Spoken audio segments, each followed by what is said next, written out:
বন্ধু দেখ দেখ মালটা কি যাচ্ছে।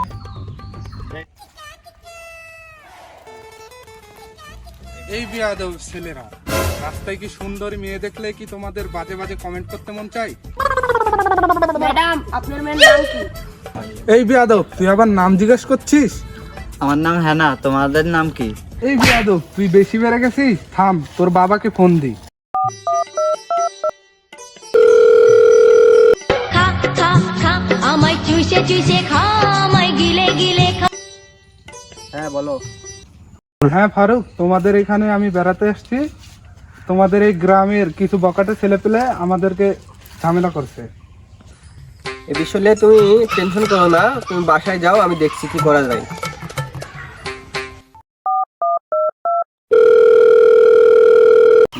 কালকে যে মার্ডারের বিষয়ে কথা হয়েছিল আমাদের, ওই কাজটাই কমপ্লিট হয়েছে নাকি এখনো বাকি আছে? হ্যাঁ, উঠাইয়ে না। হ্যাঁ ফারুক ভাই বলেন। আমি তো মার্ডারের কাজের জন্য বাইরে আছি, তো এইসব ছোটখাটো কাজের জন্য আমার অ্যাসিস্ট্যান্টকে পাঠিয়ে দিতেছি।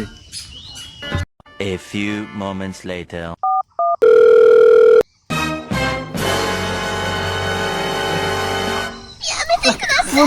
ফোন দিল রে। হ্যালো আসলাম, তোদের এলাকাতে নাকি মেয়েদের কিফটিজিং করছে, তুই কি করিস সারাদিন? বিষয়টা যদি দেখতো তুই।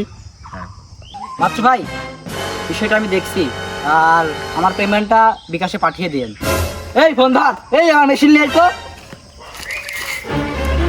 এবার চল।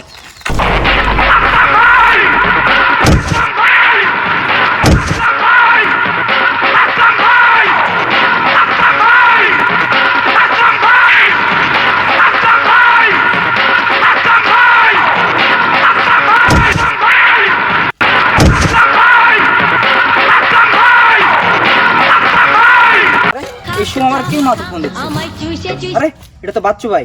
হ্যাঁ বাচ্চু ভাই বলেন, আপনার দেওয়ার লোকেশনে তো পৌঁছে গেছি। এটা কি ফারুক সাহেবের মেয়ে নাকি? মাদারচোদ, এটা ফারুক সাহেবের বউ।